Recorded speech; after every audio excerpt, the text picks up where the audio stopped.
Ustaad smart Shankar alias double smart.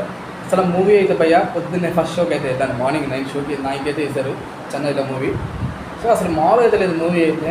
So first smart Shankar movie ఎలా అయితే మనం అలరించాడు పూరి జగన్నాథ్ గారు. సో డైరెక్షన్ ఏమైనా తీసాడు, అసలు స్క్రీన్ ప్లే వేరే లెవెల్ ఉంది. అసలు screen play clarity picture level పీక్స్లో ఉందని చెప్పొచ్చు. అండ్ కమింగ్ టు ద అసలు మన సంజయ్ దత్ గారికి వస్తే అసలు యాక్షన్ ఏం చేశారప్ప, వేరే లెవెల్లో చేశారు యాక్షన్ అయితే. అండ్ అలాగే రామ్ గారు కూడా ఎంత బాగా చేశారంటే అసలు ఉస్తాద్ రామ్ అంటే అసలు ఎనర్జెటిక్ ఏమైనా వేసాడు ఆ సాంగ్ డ్యాన్స్. అసలు అసలు ఆ డ్యాన్స్ ఏంటి, ఆ స్టెప్ ఏంటి, స్టెప్ అమర్ ఏంటి, అసలు బీభత్సంగా ఆ స్టెప్లో స్టెప్ అమర్ బయటకు వచ్చింది. అంత కిరికిరి అయిపోయింది మూవీ అయితే, మామూలు లేదు. కిరికిరి బ్లాక్ బాస్టర్ ఉంటుంది అన్నమాట మూవీ. అసలు మంట పుట్టించాడు. అసలు చూస్తుంటే ప్రతి ఒక్క సీన్ ఎలివేషన్ మామూలుగా ఉండదు అనమాట. ప్రతి చోట ఆయనకి ఇంట్రెస్టింగ్ సీన్ అయితే ఉంటుంది, ఎక్కడ బోర్ కొట్టదు మూవీ అయితే. 2.5 hours 2 hours 40 minutes మూవీ.